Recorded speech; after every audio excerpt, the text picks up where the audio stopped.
Okay, good afternoon, everybody. Welcome to today's meeting for the JCDA board. It looks like we have a quorum and it is now 3 o'clock.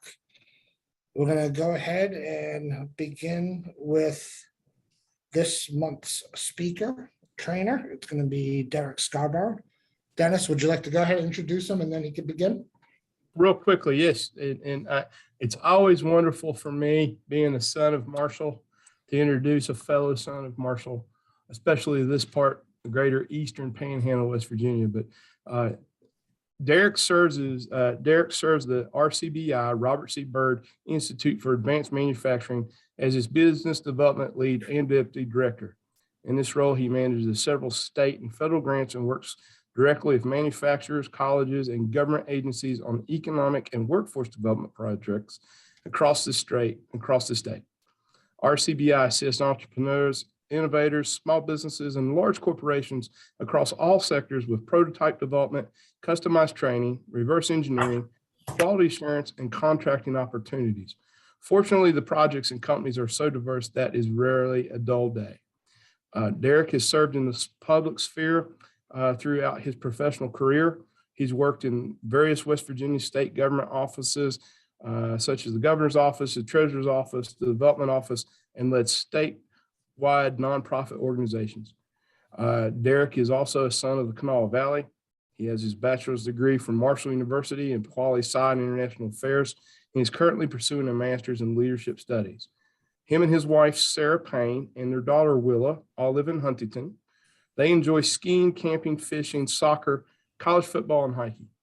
And like I said, it's always a great day when I can introduce a son of Marshall and a worthwhile organization like RCBI to our board. And Anna, let Derek have a share screen so he can pull up his PowerPoint, please. Thanks, Dennis. I don't get enough of the latter part of that introduction. The fishing, skiing, hiking, football, we don't get enough of that, but nevertheless, it's a pleasure to be here with you guys. Can you see my screen? Okay.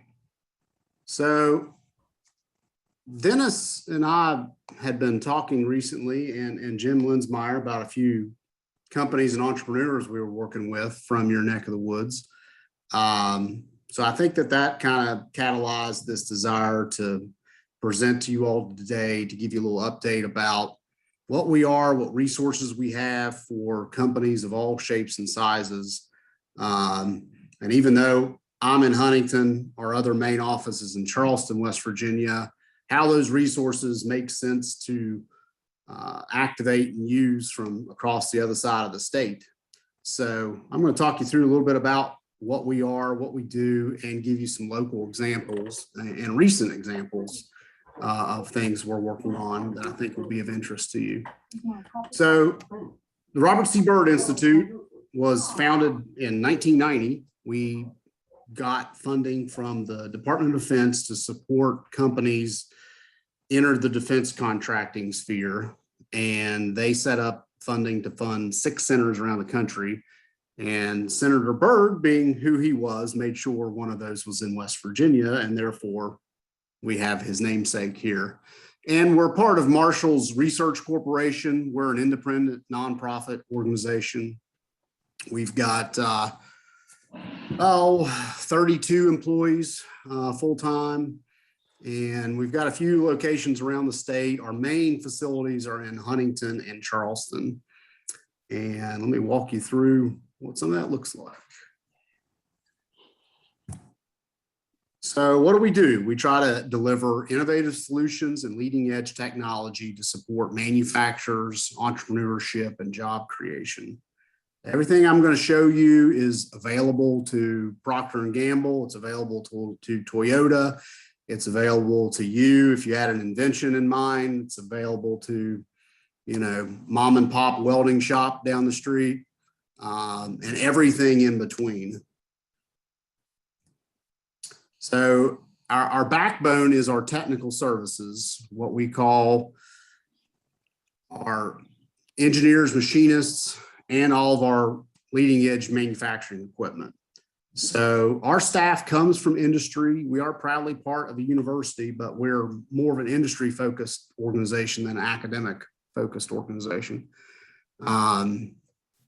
We have over $22 million in equipment that's again available for businesses to use, and it runs the gamut. You would see a lot of latest and greatest CNC mills and lathes, water jet cutters, laser cutters, subtractive technologies, if you will, and then a whole host of the latest and greatest 3D printing technologies. The picture you see is of a very large, the largest 3D printer in West Virginia. It prints in plastic, various kinds of plastics. It's about a 3-foot cube sized print bed. And we have machines that can handle various forms of resins and carbon fiber and even metal 3D printing. And this technology has come a long way. Just in recent years, we've added a lot of tech that has high temp resiliency, high strength resiliencies, and I'm talking about plastics here even. We have food grade and medical grade materials that can be used as well. And our engineers help individuals and companies with design engineering and reverse engineering. What does that mean? So design engineering is, creating a new product, taking your idea, making a prototype out of it. Reverse engineering is a very common practice, but it's not really widely understood. It's taking a old part that may be wore out, needs rebuilt, needs re-engineered, and oftentimes blueprints don't exist for it, or the original equipment maker is long out of business. And this is a very common problem with even your well-established companies who will remain nameless, but they don't even have blueprints for some of their critical components because they got them from a supplier 30 years ago and they're gone. So we help people re-engineer those things by doing laser scans of an object that builds out a 3D computer image of that. And then you can make adjustments to it, 3D print a new one, or go machine it on a CNC mill or lathe. So let's jump right into some local connections to what we're doing. Here's a success story that's current and recent. This individual, Johnny Dyer, has founded a company called Sure Solution, and he is doing aftermarket vending machine parts. He lives in Shepherdstown, comes down to RCBI in Huntington once a month to use our laser cutter and press brake to make his metal parts. He's got about 18,000 orders a month that he's making about 18,000 units of a month. So he came down to us. We helped him re-engineer some common aftermarket parts. And because of his sales experience in the industry, he was able to go out and hustle and get contracts for folks across the DC metro area. So he comes down, reserves time on our equipment, pays the lease fee for this machinery, $75 an hour to use a laser cutter, for example.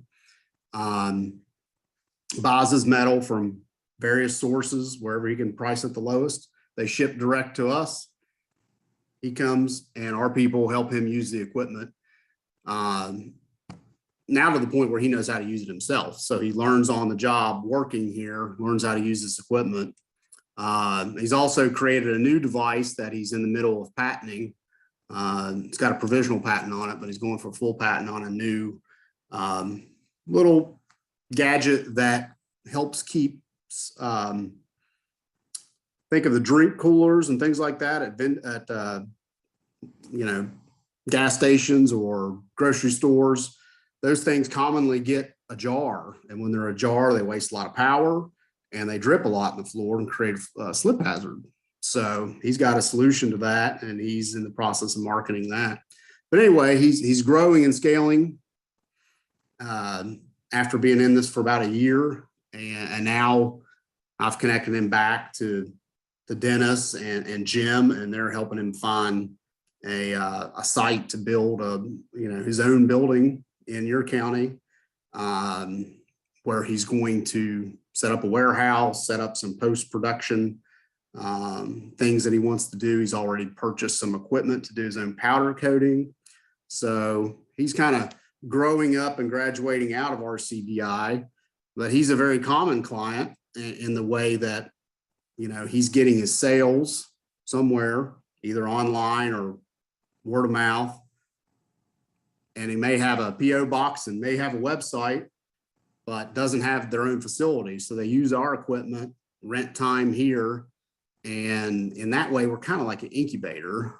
But that's a very common practice here. And people like him, like I say, they kind of grow, and as they scale, they can afford to get their own equipment, their own place, and grow out of us. Maybe come back later for additional services, certainly. So we would definitely consider him a success story. Show you some other examples. Start with Nate's Nets, since it's local for you. Nathaniel Arndt is a WVU engineering student from Jefferson County. He won a student design competition, and they sent him to us and asked us to help him. He's making these really beautiful custom fishing nets, custom wood carved fishing nets. And what he wanted help was some way to improve his process. It's slow, tedious, handmade work, but he was wanting to figure out how to improve that without giving up his handmade work, right? So we devised a work holding jig, a fixture that he was just using clamps and vices and things like that to hold the wood down. Wasn't good. He had to move it around, all that. So we helped him come up with a customized jig fixture. And he got awarded what's called early stage grant funding, a few $1,000s to help that work be accomplished here. And anyway, he's over the moon with it. He tells us he can quadruple his output because how it's holding his wood properly in place allows him to move around and do his work quickly and uniformly. And he's even got some attention from the governor. He's sitting there with the governor at a lake, testing out his nets. So pretty cool. Don't just think of traditional manufacturing when you think of what we can do. I have a food example here, a fun one. There's a company in Charleston, it's called the Shape Shop. They sell like low calorie, healthy food. And they came up with their own ice cream bar that was very low calorie, low fat. I don't know how they do that. It's delicious, but they were selling in about 10 Krogers when they came to us and asked for us to help them figure out how to scale their production. They had an opportunity to double the number of Kroger stores they were going to serve. So they were making these by hand, but they wanted to kind of keep their clamshell look to them. So we designed a clamshell look that mimicked their ice cream bar and used that green object, which is 3D printed. Then we took food grade silicone and we wrap that around that, pour that around that. And you'll see there's a set of 4 there in a gray box. So we made trays essentially for her. And we've made, I think, 200 of them now. And now she's supplying 97 Krogers. So probably even in your neck of the woods, she's in Kroger. So check it out, Dippy Doo. It's in a very plain cardboard box container. She likes to have an old school look to it for some reason, but it's a fun project. We're doing food molds like that for chocolatiers and candy makers all over the state that are mainly selling their stuff online, but helping them with food grade silicone and resin printed, 3D printed molds that hold up to high temp. They're flexible, so you can kind of pop the candy out and stuff. And it's really helpful for these little businesses that are doing these niche products. Because it's hard for them to go to like some big mold making operation. They can't get the time and attention that they need to get something like that developed, and can't afford it probably, but they can afford it with us. And sometimes we find grant money to support them, like we did with Nate's Nets and Shape Shop.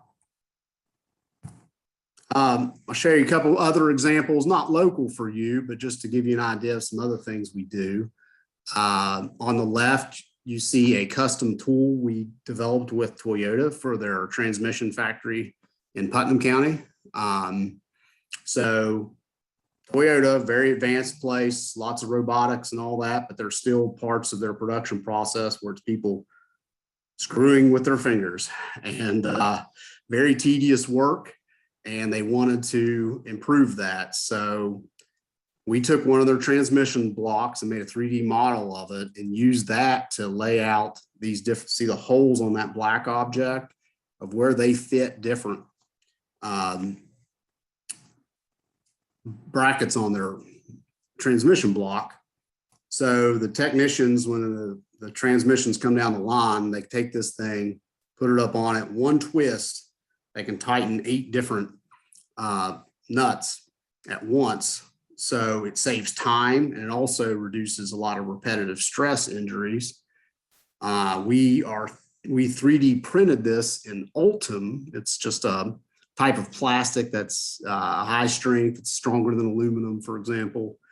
And the tools hold up pretty well. We're on the second version of it now. They changed their transmission blocks, so we had to update the design. But Toyota uses us to make these. They have the same kind of 3D printing technology at their facility. It's not that they don't know they can't make this. I mean, they got all the high-tech stuff you could ever want, but it's tied up in day-to-day routine maintenance, right?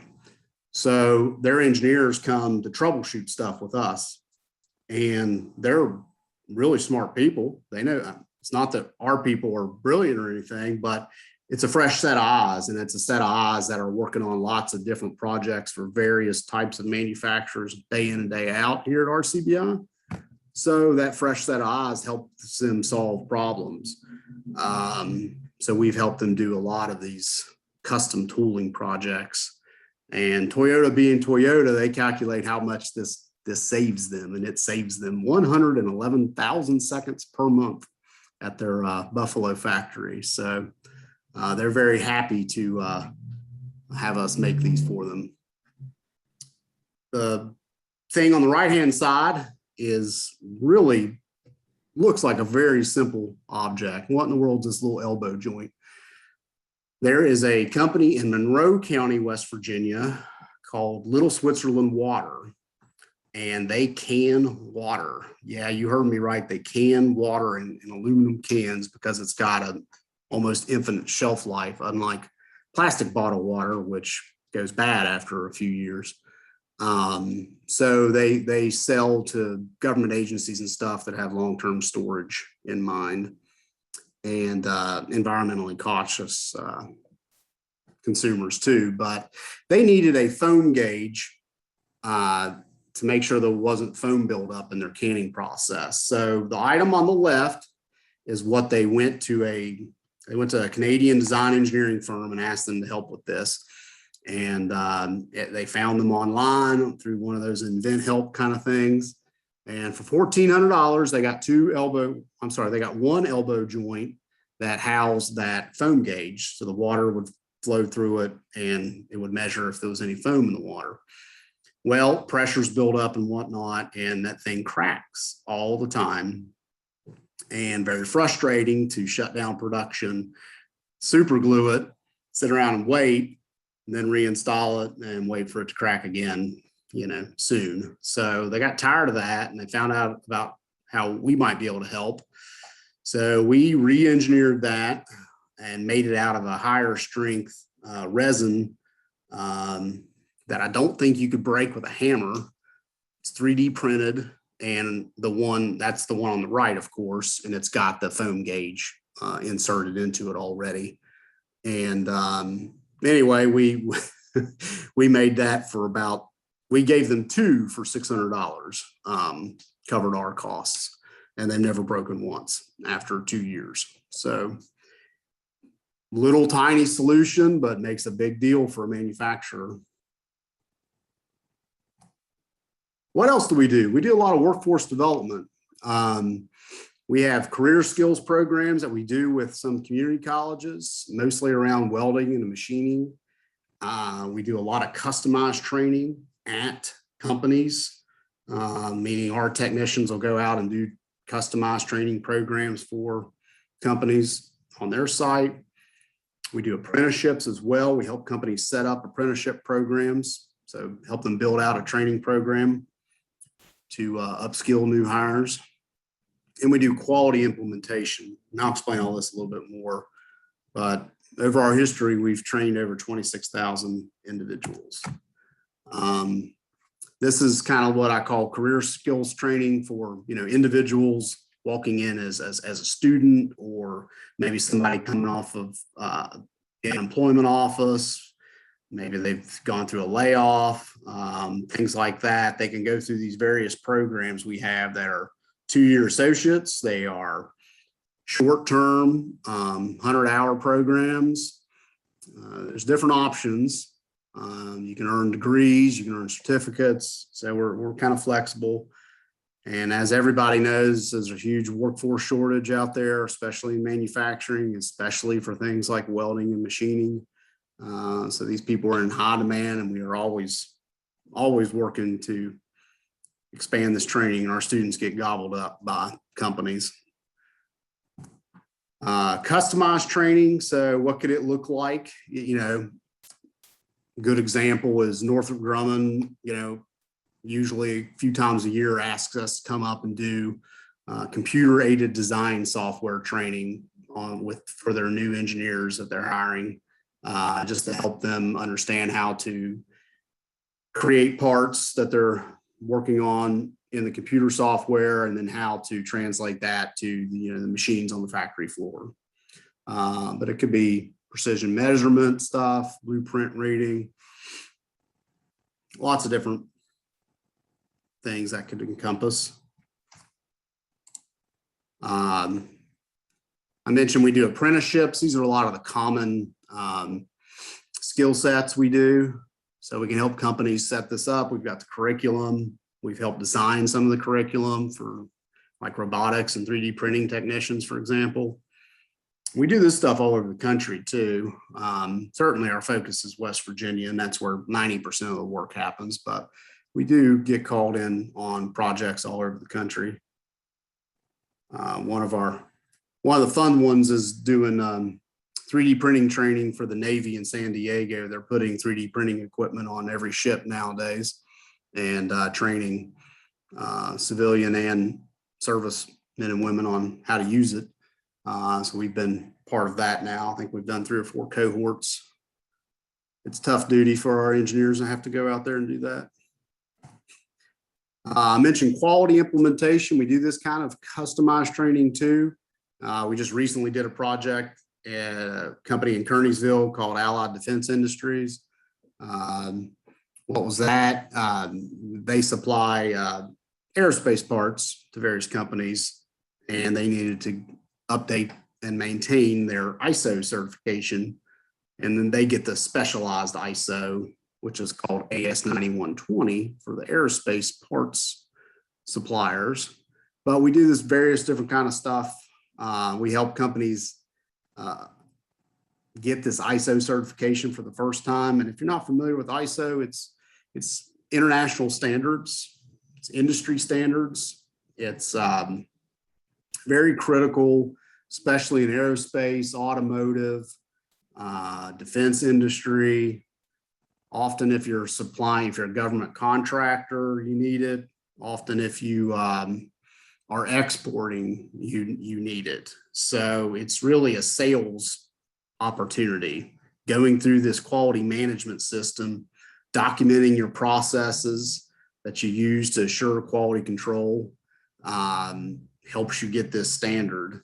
And obviously companies advertise that, and it's a deal breaker for winning contracts. So it's really important and helps companies diversify and whatnot. So we've done a lot of work to, like I say, help companies obtain and maintain this. Couple more slides. Yes, sir. Got about 5 minutes. Yeah, no problem. I've got 2 or 3 slides that we you. help a lot of folks with supply chain connections. Everybody hears about this problem, and it's certainly an issue. So what do? We do old-fashioned matchmaking with companies. So we take a big company, understand what some of their supplier needs are, and help them go out and source new vendors, especially with a West Virginia focus, trying to find opportunities for small businesses to serve some of the bigger corporations in the region. So this is a free service we do, and it's just a lot of logistical organization, but we had great success creating new business relationships. I mentioned early stage funding. We get grants and whatnot from various foundations, and we sort of have like our own Shark Tank, and people pitch their idea to us, and we can award up to $10,000 on a project to help folks with design engineering or making a prototype or developing a new product. These are available for existing small businesses too. We certainly do a lot of STEM education, got to get the next generation involved. All this stuff has gone virtual over the last year, and frankly, we're going to keep some of it virtual because it opens up opportunities for people all over the place to participate. You don't have to come here in person to do a 3D printing camp or coding camp or whatever. So we get a lot of support from NASA and various foundations to do this stuff. And last but not least, just, we're here to help folks get to work. That's a picture of some of our students going through graduation. So happy to take questions. And I'll stop sharing my screen. Hey, Derek, one thing, first and foremost, I appreciate you. And, Sure. I think, and I'm hopeful someone will jump in. I'm amazed and pleased. We have 3 examples, not in the Eastern Panhandle, Jefferson County, 3 companies here in our community that are utilizing the services of RCBI. And I feel I've been a value added for them. And Johnny, first example that Derek pointed to, very robust conversation about how we can help move him forward and become more efficient on his own end. So Derek, I appreciate you giving those examples, but I hope somebody has a question. Hey, Derek, this is Sean. I just have one quick question. Do you do graduate placement for your students?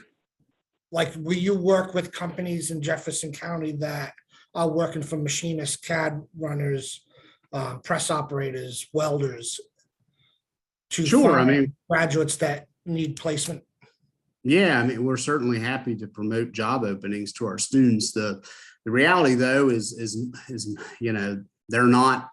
Most of them are not local to your area, and most of them stay in the Huntington-Charleston area.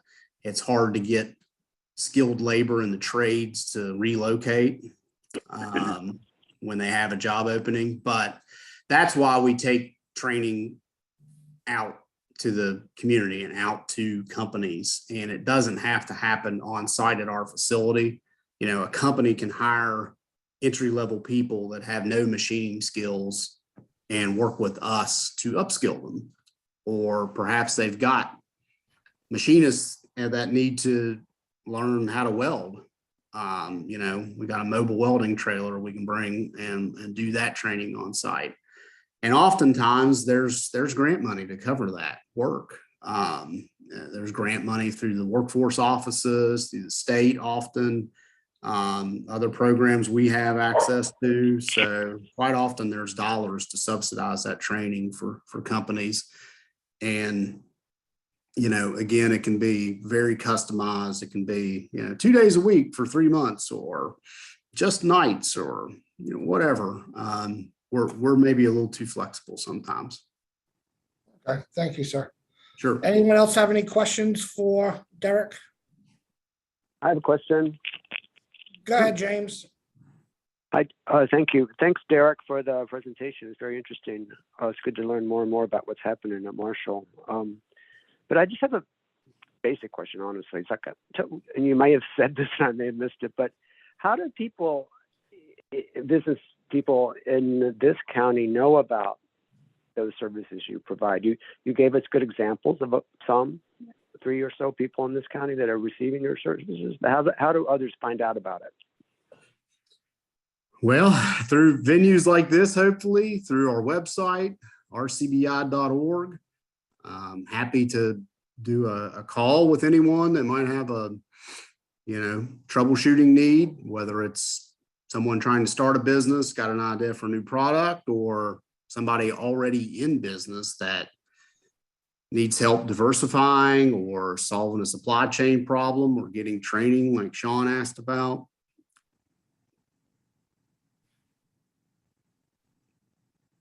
Hope that answers your question. Well, I guess you're saying that that's something that JCDA would be making those connections for you.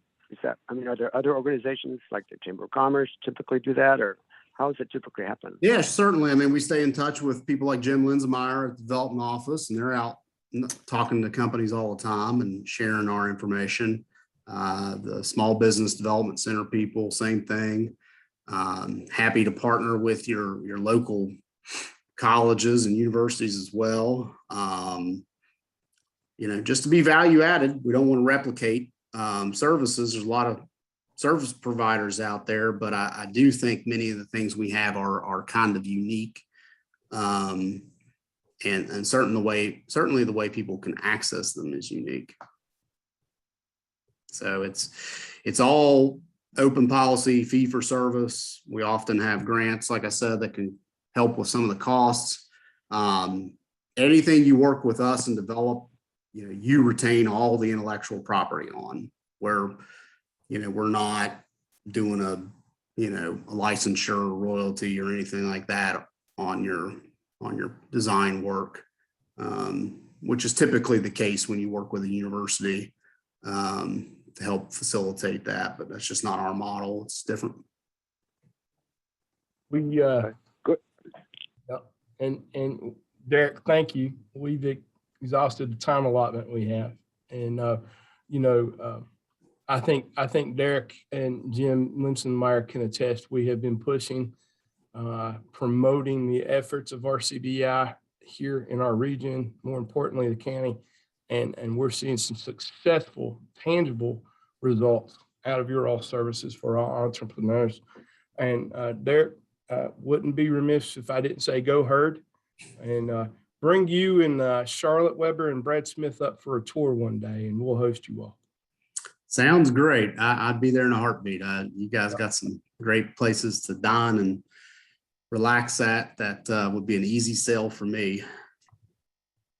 Well, I do appreciate you, Derek. You bet. Have a good meeting. Thank you all. Sir, Thank you. Thank you, sir. Okay, next is going to be the 2021 audit review with Mr. Ferrari.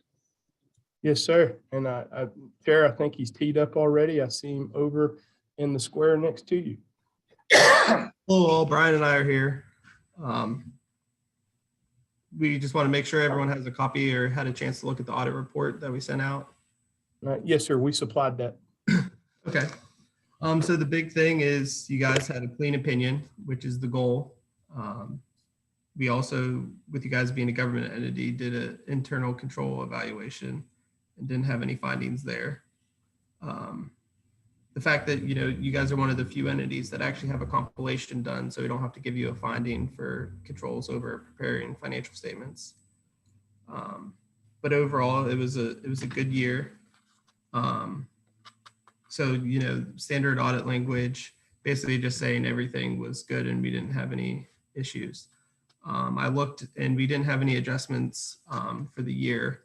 So that speaks to your staff and how you guys did a good job. Usually most places we have at least 5 journal entries, but with you hiring the outside accountant to do the compilation, everything was tidied up before we got there. As far as, your balance sheet goes, clearly you guys, have the land around your facility that you're selling parcels of. So your balance sheet looks very strong, even though there's some debt related to it. Strong cash balance. But the most important thing that I talked to your staff there is clearly, as far as revenue goes, most of your revenue is from the support of the county commission. So if there's anything to ever happen there with them, no longer paying payroll and giving you other money to cover other expenses, there could be some issues there. The selling of the land, you sold, I think, 3 parcels in 2021, and you only netted or made about $80,000 on them, which isn't necessarily the goal of your entity. It's really to bring in business and actually develop, which you guys are doing. But basically you use the proceeds to pay off some of the debt. But salaries was your biggest expense, and then some outside professional and legal fees, which should hopefully be cleared up in the future years. The statement of cash flows is the thing I really like to stress for entities of your size. As far as on the GAAP basis, which is, how we do profit and loss, we showed you had a loss for the year of about $50,000. But as far as your cash balance went, you actually increased it. So that's kind of a good thing for you. You had more cash at the end of the year than you started with. So if you think about it as you personally, if you end the year with more cash you started with, it was probably a pretty good year. As far as cash from operations, you lost a little bit of money, but selling the land and the big lease receivable from, I think it's TEMA, really, spearheaded you increasing your cash for the year. As far as the other things in the notes, there's nothing really that extravagant going on there. There's nothing really new. It's just basically you sold some of the land, and that was the big thing that happened, and you paid off some of the debt with it. And that's pretty much most of the stuff, the big points that we had to cover. If you guys had any questions for us, we'd be happy to try and answer them. I'm saying, yeah, there's more detail regarding some of the long-term debt and the land development that is in the notes that you're probably familiar with, but it has more of the detailed information in there that you can kind of see what everything is talking about.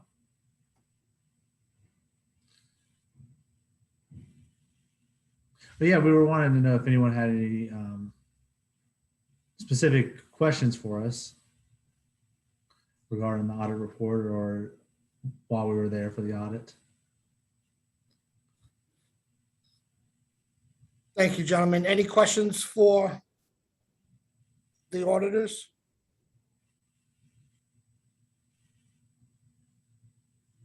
Hearing nothing, it sounds like we're good, gentlemen. Okay, yeah, and yeah, I mean, the thing to take away is you got a pretty good operation running. You have a nice cash balance to kind of fall back onto with a strong net position. And like Nick had mentioned, no findings in the report to issue. So all in all, we had a good audit, and that's what we'd like to report to you.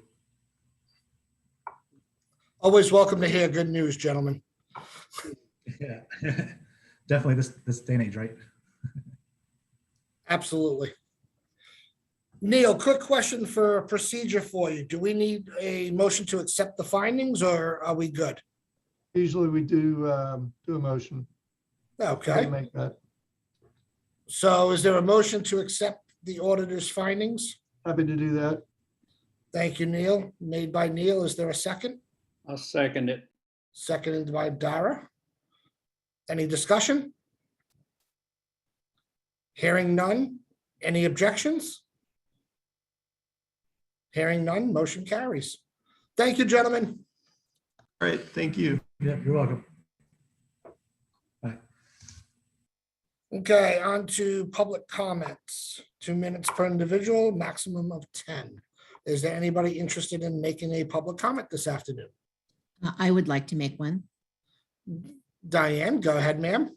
Okay, good afternoon, everyone, and thank you for the opportunity to address the board. This afternoon, I'm speaking on behalf of Jefferson County Foundation and would like to address 2 issues, open meetings and water quality. We have asked repeatedly over the last 18 months that the authority follow the Open Meetings Act regarding minutes of meetings. We would like very much if the authority would publish as required by law the minutes for all JCDA meetings, including committee meetings. This will allow community members to better follow the important work of the authority. Regarding water quality, as you are aware, JCF has a water testing program designed to alert us and the community to potential water quality problems.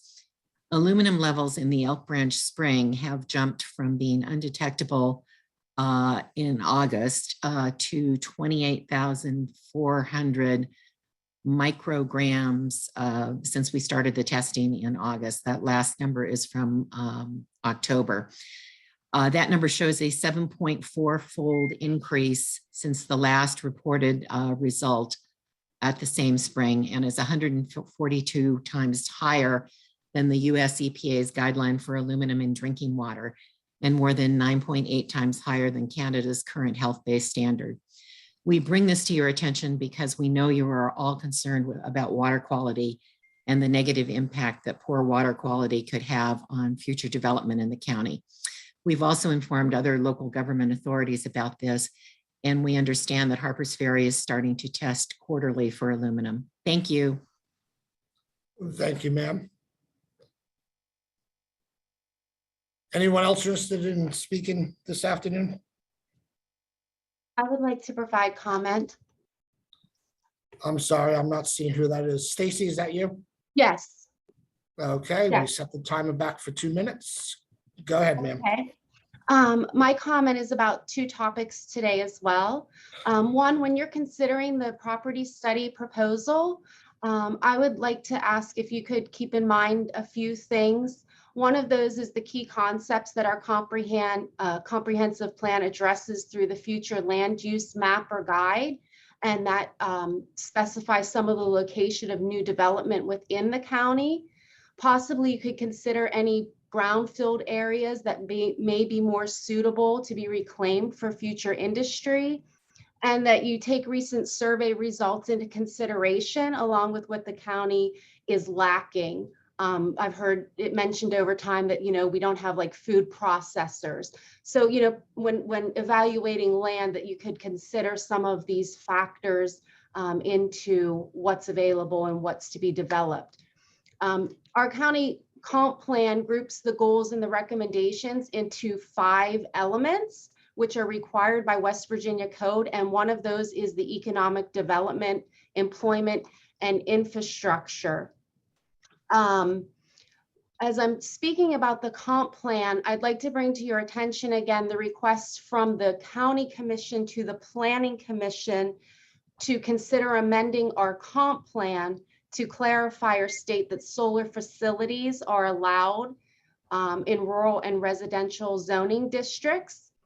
Back in August of 2020, the JCDA had submitted a letter of recommendation about the installation of large-scale solar, and that included it to be a conditional use versus permitted, and that the overall amount of land is appropriate in scale and intensity.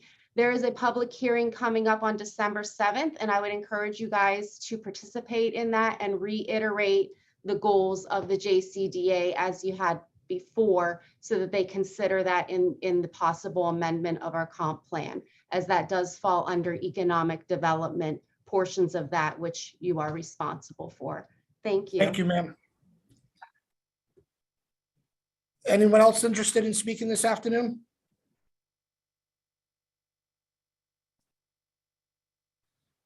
Hearing none, we're moving on. Okay, for this month, we're actually approving 2 sets of minutes. One was the abridged meeting due to the technical difficulty on the 19th. And the second is the rescheduled board minutes from the 25th to coincide to complete the meeting from the 19th.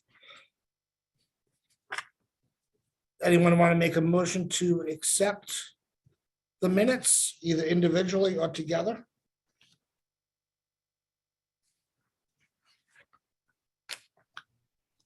Happy to make the motion that we approve both, Sean. Okay, motion made to accept both sets of minutes by Neil. Is there a second? A second. Seconded by Mr. Coyle. Any discussion? Hearing none. Any objections to the acceptance?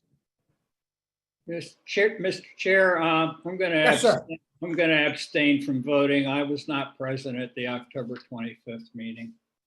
No problem, sir. Understood. Any objection to accepting the minutes? Hearing none. Motion carries to accept the minutes. On to the financials for the month. Dara? Thank you, Sean. You're welcome. Okay, folks, in the meeting packet, you would have received the financial compilations from staff. So we're all aware of it. We're 1/3 of the way through our year to date on this fiscal year. So starting with the profit loss statement, which it should be your second sheet down. Up for October 2021, as you can see, at this point, we're in the negative close to $30,000, a little shy of that. Comparatively, last year, we were positive 20,000. If you look at the profit and loss budget versus actual for the fiscal year so far, that's July through October. At this point, we're negative $46,000. And it's possible the explanation for that is we haven't received our full financial allotment from the county government yet, and that will make up some of that difference. The balance sheet looks good. So I'll leave it at that, Sean. Thank you, sir. Any questions for Dara? Hearing none, can we have a motion to accept the treasurer's report? I can move to accept the treasurer's report. It's Michelle. Thank you, Michelle. Is there a second on the motion? Seconded. Seconded by Mr. Mason. Any discussion? Hearing none. Any objections to the motion? Hearing none, motion carries. Thank you. On to number 6, committee reports. Executive committee actually had really good discussions, most, if not all of which are under new business. So we'll give that update in that section. On to agricultural and development. Michelle? Sure. We did not meet, I guess we did not meet last month. And our meeting now is tomorrow. So I will have more to report next, but we're just eager to start working with Ryan, and we're going to be hearing from him on a short and longer term work plan. So I think that's all I have to report, and maybe Dennis will add to that during his report out. Okay. Don't forget the speaker for tomorrow, Michelle. We did not, or we did? We do have a speaker. Don't forget to mention that. Oh, okay. Dennis, can you remind me who we have speaking tomorrow? Sorry, Emily Monroe from the West Virginia University Extension Office. She's going to be talking about the programs and activities that her office provides the community for ag, in addition to Ryan's work plan. Awesome. Any questions for Michelle? Okay, hearing none. Business development and marketing. Dennis, remind me, I don't believe we had a meeting last month, correct? Did not. Okay. We're going to have a meeting next month. We'll cover some of the opportunities on the website in my directors, in the report from the director. Okay. Government, legislative and affairs. James, sorry, I had a mental block. No problem there, Sean. Sorry, sir. No problem. So I'm not sure if I missed the last board meeting, so I'm not sure if we talked about the governmental and legislative affairs forum with the municipalities at that meeting. We did. If we I didn't, believe I'll Dennis say and I something covered about that it. for you, sir. Yeah, that's what I was thinking. So yeah, so we have nothing new to report then. Thanks. Thank you. I just want to make a note that in the last report out for GLA, I commended the GLA committee for putting on a really positive and substantial roundtable. So kudos to you and your staff, James. Oh, well, thanks. And thanks for being the chairing the meeting. That was it was a good a lot of people were involved in planning that. So thanks, Sean. Strategic plans, nothing to report. Budget and finance. That's you, Dara. At our last meeting, and is reflected in the published agenda for that meeting, we considered 3 items. The first one was the results of the audit, which the board's heard today and gone ahead and approved. So the other 2 are works in progress still. One is the extent of our insurance coverages and whether or not they're adequate. And the second was any spending policies we wanted to put into effect for purposes of guidance. Both of these items are, as I said, works in progress. The committee's working with staff and we'll report out whatever eventually develops from these. Thanks. Thank you, sir. And just for clarity, the insurance, I believe we need to communicate with the county and balance between what we have coverage for and what they cover us for, and see if we need to fill anything in. Is that correct? That is correct. We have coverage through a mutual risk pool of government entities in West Virginia. So there's a fair amount of coverage right now. We're looking at whether or not there are any gaps, basically, and we're trying to identify those. There may not be any, so we'll see. We'll see. Okay. Thank you, sir. Any questions for any of the committee chairs? Okay, hearing none, on to number 7, unfinished business. Dennis, is there a legal update? No, we're just waiting update from our legal counsel on to work with the county. As you all know, the county commission agreed to cover the expenses for in the case and identified fund which to pay that from. And once we have proper paperwork, this will be moved forward, and I anticipate to close this out by December, so we don't have to talk. We will be able to move on to other endeavors. Okay, awesome. Thank you, sir. Yes, sir. On to number 8, new business. 8A, computer purchases for office. Dennis? Yes, sir.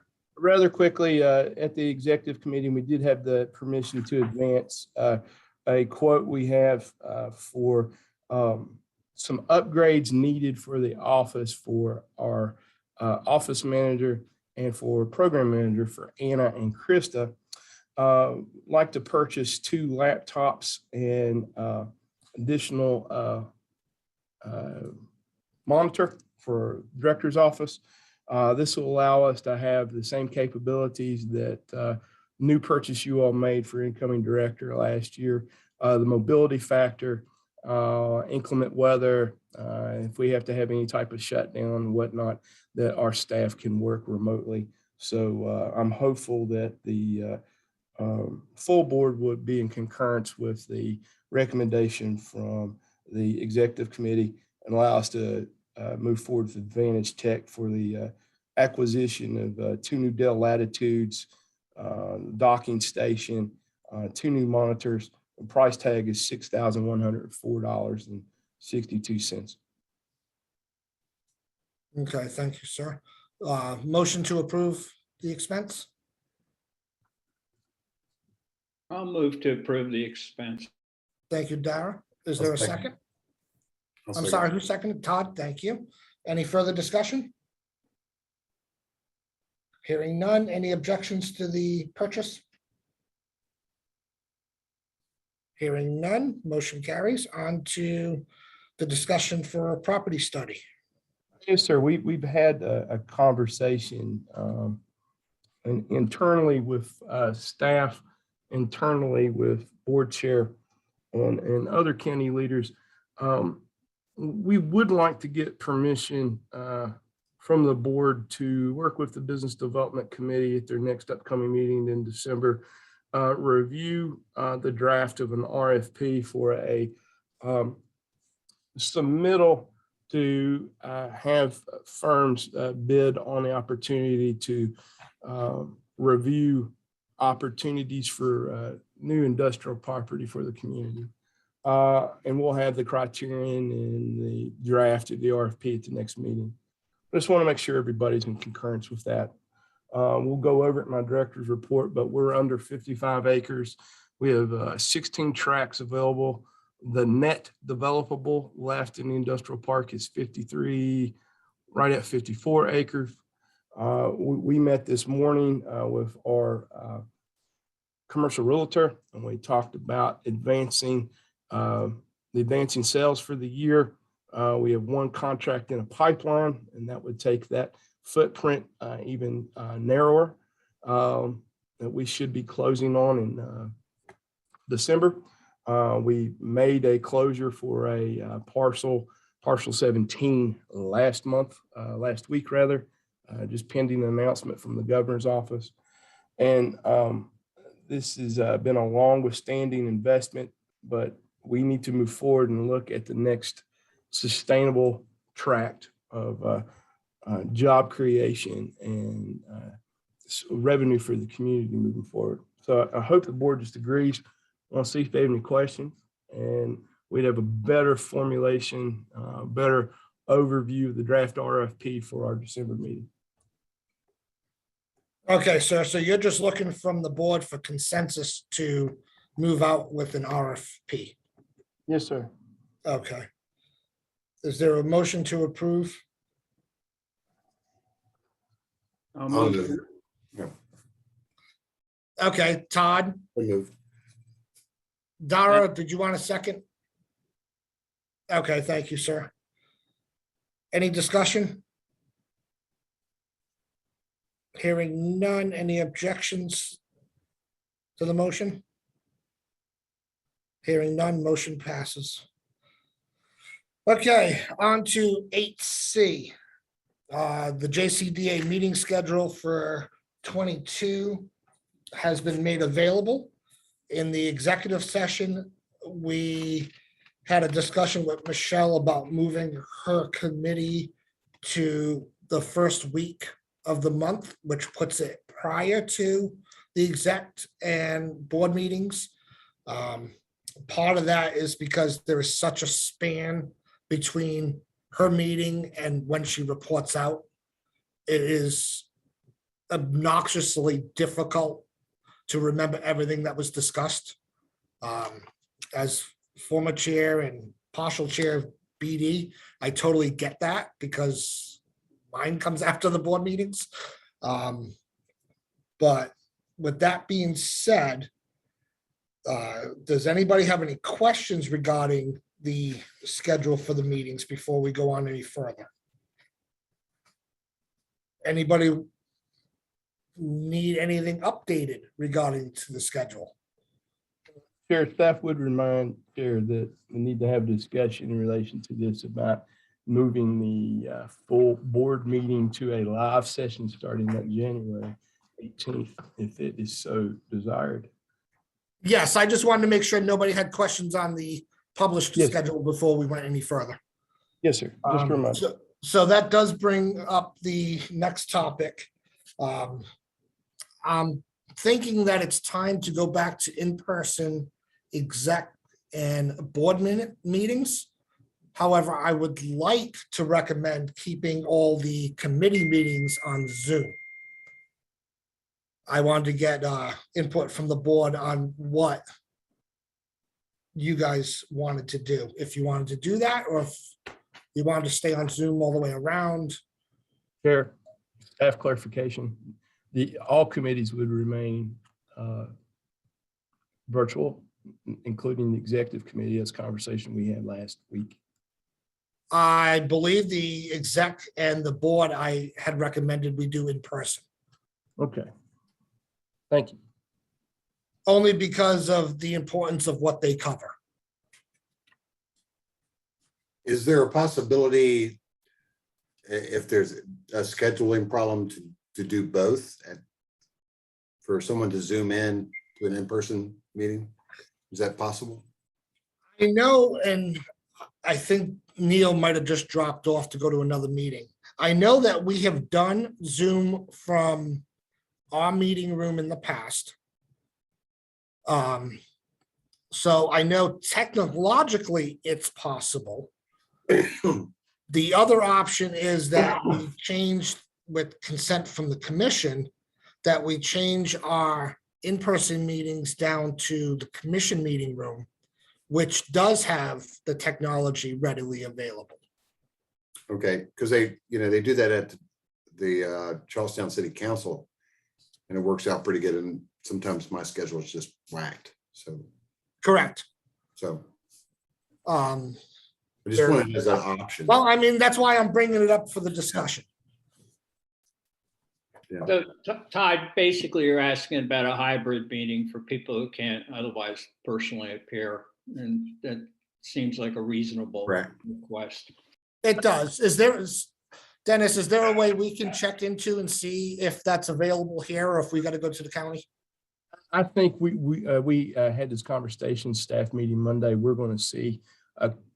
I will say it's not a given that we have the capability to do the hybrid initiative here at our home base, but we'll have a better clarification for the December meeting.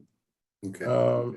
And that would include as well also making sure if we had permission to do that third Tuesday moving forward in January, if the other option was to go downtown to the county commission room. But I think we're going to have to look at, we have some issues here where we're at. They're going to have to be looked at. And I don't know that it is, we'll have a better answer. We'll flesh it out or another. Currently, we don't have the capability to provide what we need without some additional infrastructure updated. And I would feel it'd be cost prohibitive for us to do that, given the fact that we have access to the any dollar leverage for that, I think should be utilized elsewhere. That's staff's recommendation, if we had the capability to host elsewhere. Okay, if we can check into that, and Michelle might remember as well as most of the board, I believe we did do a remote meeting with some of the board in the building and some online. I just don't remember how we set it up. Sean, as I recall.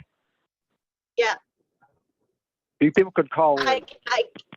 Yeah, I was just gonna say, we just did, we used a conference call line and people just did it by voice. The way I'm doing this for my meetings and our training at CASA is we bought something called the Owl. It's $800 and it just makes kind of this hybrid meeting possible. The video follows the camera follows the voice, and it's a really cool device if budgets allow that. This thing really helps make hybrids work well. Michelle, is that the one where you have to have the designator controller, and as you walk around, the camera pans and follows you? Yeah, but it just plugs into a computer, so you don't Yeah. do anything but plug it in, and it's super easy. Okay, yeah, I'm familiar with cool. that. We used it at school. Yeah, so if it's, if it's in the budget, I mean, it works really well to do hybrids, if that's the way we're gonna roll for a while.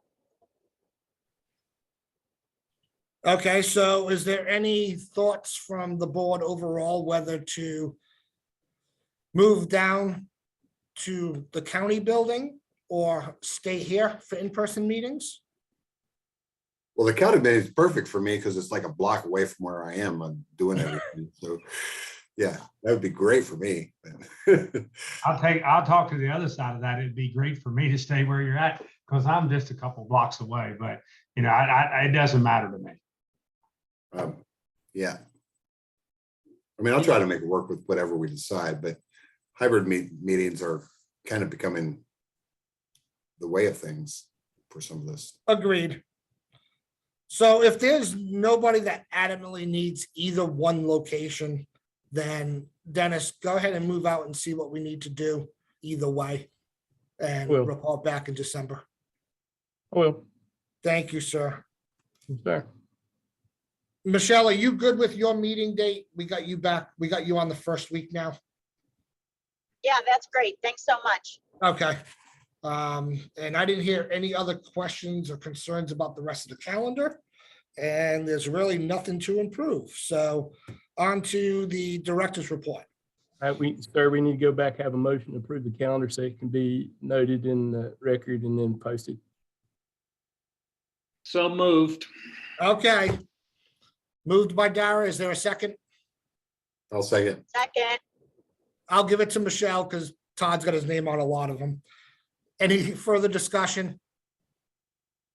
No discussion. Any objection?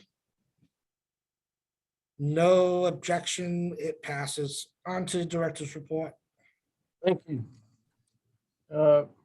Last month let's run through some things rather quickly. Hold on a second. I talked to you about this earlier. We had Project Herd closed last Monday for Lot 17. We did get the release from WVEDA and from West Virginia Jobs and Infrastructure Council. Project MedShare is looking at Lot 1 in the industrial park. Our study period has sunset. We have not heard from the client. We are working with our realtor to obtain understanding of where we are. Are we moving forward with the sale, or do we need to extend the study period? We should know this by Friday, and if we have to, we'll call a board back together. But we were able, we're still working in earnest while with the county trying to obtain a building permit for TEMA for their expansion. We reached out Friday and Monday. We're going to do a follow back tomorrow. There's been a minor glitch in recording of a deed that needs to be fixed. TEMA is working on that. And we had clarification today that that is going to be able to be recorded within the next 2 weeks. So we should be able to move for the building permit for TEMA rather quickly. Staff is working with GIS from the county office to update the current mapping for the industrial park. As I told you earlier, we have 15 lots, one under consideration, leaving 16. The total buildable acreage available is 53 acres. This morning, we met with our commercial real estate rep, Chris Ross from the Milestone Group. We have some recommendations for the Business Development Committee to look at our December meeting to talk about potential increases phased in over a 6-month period for 22. That coincides with smaller footprint and increase in properties moving forward. I mean, the less properties moving forward in county, excuse me. One thing we have been talking about, and we've been striving to move forward on, there's been a couple of vacancies on the board, namely four within the last calendar year. You'll see in your packet, we do have endorsement letters from the County Commission for John Custer, who will be taking an appointment for an unexpired term that will sunset in April 5th of 22. This is an at-large position. John has a business in an industrial park, Total Performance Fitness. Kirk Turney is a member of a labor union. He works for a commercial airline and he's a member of the pilots union. He resides in Harpers Ferry, and they both have been given letters from Jessica Carroll to County Commission's office, asked to come take their oath of office. Staff and vice chair and chair will be meeting with these two new members to do the onboarding process and discuss last year strategic plan, marketing updates, etc. So we're in the process of getting those two on board. I'm hopeful by December, but probably more realistic would be the January timeframe. Harpers Ferry has submitted a name, but they only submitted one. By code, they have to submit three. We're working with Mayor Vaughn and his team at council at Harpers Ferry to meet the needs for what the commission has asked for.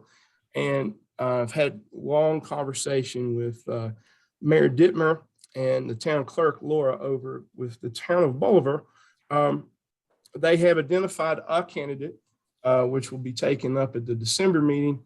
And hopefully they'll be able to identify this individual, move them forward with potentially two other names for the county commission to consider later in December or early in January. But in a positive nature, we were able to fill the unexpired term for the at-large seat, and we were also available to meet the labor seat, which I think is fantastic. Thank the county commission staff for working with us on that. We talked about, James, Mr. Getz talked about the GLA Municipal Forum Roundtable we had a few weeks ago. Excuse me a second. One of the items that we wanted that was a takeaway was an increased presence and assistance with the Small Business Development Center. Well, we've talked about it, and hopefully we'll get Mike to be the presenter for the December meeting. Michael Boyd is now the Eastern Panhandle Small Business Development Center director. He covers 3 counties, Jefferson, Berkeley, and Morgan County. He agreed in theory with staff that we'll do 4 trainings with SBDC in the county. And the first one is slated for March 17, 2022 in Charlestown. And we're going to start working with the community leaders in Charlestown to help plan what that is. And we're going to give those what the training is, how it'll be formatted, what have you. But we're going to give that same opportunity to Ranson, to Shepherdstown, and work jointly with Harpers Ferry and Bolivar. So we'll be offering 4 trainings over the period of next year in 22 with SBDC. And that's one of those takeaways we had from the municipal roundtable. We got a marketing update. We're going to show you Chris is going to work with us, show us a preview of a video while we were in our meeting. Got a couple of final touches to do on some emails for the mapping for the industrial park as far as infrastructure is concerned. Staff has approved, we have approved the homepage design, the subsequent pages design. We've reviewed 4 companion videos, which will show you one. It's a testimonial from a business owner, in the community and why they've chosen to stay here, grow here, and flourish here in Jefferson.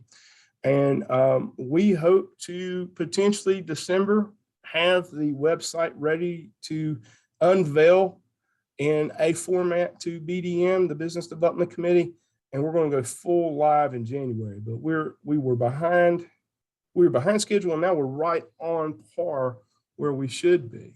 Let me go through a couple more things before we pull the video up. Just give you kind of staff updates.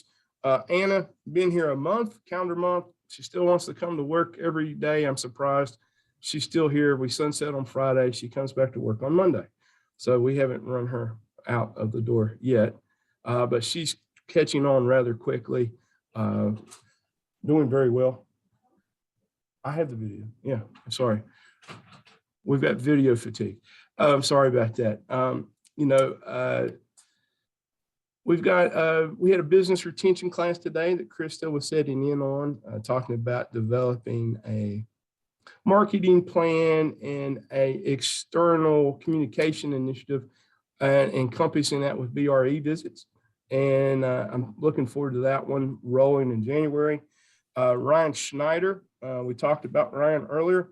He has met with ag leaders around the region in Virginia and Maryland, had some conversations about some items, learning the best practices, what he can glean. He will be presenting his work plan tomorrow to the Ag Committee, and I'm real excited about, reviewed it a couple of times, made some revisions, but we worked together as a team on it, and I think you all are going to be impressed with short-term, medium-term, and long-term. And, we talked about some staff assignments we were going to move up. We're going to have the full staff will be working on the board meeting and the EZEC meeting. On GLA and budget and finance is going to be the director, and Anna will be staffing that for needs. BDM is going to be program manager, and the office manager, that'll be Krista and Anna on that initiative. And then Ryan and Anna will be staffing the ag meetings, and we'll start all of this in January. And that's all I have, but I am eager and excited to tee up a video for you. Let me pull this back up here. Daggone it. I don't like all this multiple stuff. Here we go. And Krista, let's play the video, and then you talk about why our team picked this video and how we are excited to share this with the community. Now, this is a preview. This is a full minute, 38 seconds running time, but it's kind of like Spider-Man, No Way Home. The preview is launching December 17th. This is kind of a prelude into our accompanying videos and the marketing message we're going to be pushing forward starting in January 22. A old school planing mill. Here we go. All right. My name is Amanda McDaniel, and I am co-owner of Shenandoah Planing Mill. We are a old school planing mill that specializes in hardwood floors, custom trims, high-end moldings, live edge slabs, and dimensional lumber. We found Jefferson County to be a very hospitable place to start a business. This was our first business venture, and from the very beginning when we were developing a marketing plan and a business plan and strategy, they were there with us all along the way, helping us to get funding, helping us to find resources that were available to manufacturers like us. What I would tell a business that's thinking about setting up in Jefferson County is that this is an area that has resources, it has access to transit, it has good people that are willing to work, there's talented businesses that are willing to work with you. Don't you love internet gremlins? We do a lot of collaboration with other local businesses, and that has been a huge boon to what we do. There's a lot of resources here that are readily available, and access to them can easily be found through collaboration with the JCDA. I grew up in Jefferson County, and now I'm raising my kids in Jefferson County. I left for a little while to go to school, and I came back because I love it here so much. And I've built my business here intentionally because it's a great environment for business and for my family. My children go to great schools, and I can work 15 minutes from home. It's really been a very supportive environment for me to start a business, be a working mom. It's all right here in the same place, very, very close by. So Krista, talk to us about message branding and why we chose Amanda's video, Shenandoah. Well, we were just excited when these testimonials started to come in. We think the quality is top notch. When you see the interview and the B-roll footage, the music, when you put it all together, along with the messages, we're just really excited about launching the new website. So we chose Amanda to show you guys because she hit all the marks of what we feel, Jefferson County represents. So we just thought, she was she was eloquent. She encompassed everything that we wanted to put forward. So we were really excited to show you Amanda's testimonial. They're all great though. It is. I hope they have lots of questions. And you could hear it this time. Any I hope- questions for staff regarding what we just saw? I'm looking forward to seeing the completed project. It looks good so far. It looks good, Krista. We worked really hard those days that Marketing Alliance was here to really capture what Jefferson County is about. So it is exciting. I hope you guys are as excited as we are. Krista, just a reminder, I believe they were filming what, 3-4 days? Yeah, 4 days. And then we actually went back and did some additional filming at James Rumsey and Washington High School and Wright Denny. Okay, and then we also got like the equestrian farms. Yeah. We got agricultural, we got Housing. industrial. Yeah, that was a busy week. Okay, any other questions for Krista?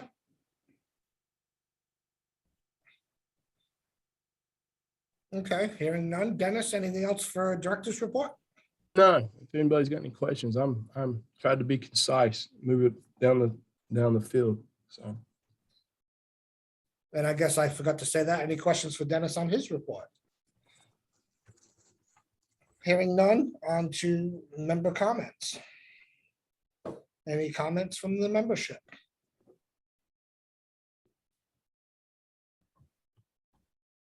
Hearing none, any motion to adjourn? Motion to adjourn. Motion made by Greg. Is there a second? Second. Seconded by Todd. Any discussion? No discussion? Any objections? No objections. Thank you, everybody, for your time. Good seeing everybody. Thank you again. all. Be safe. Thank you. Bye. Thank you, folks.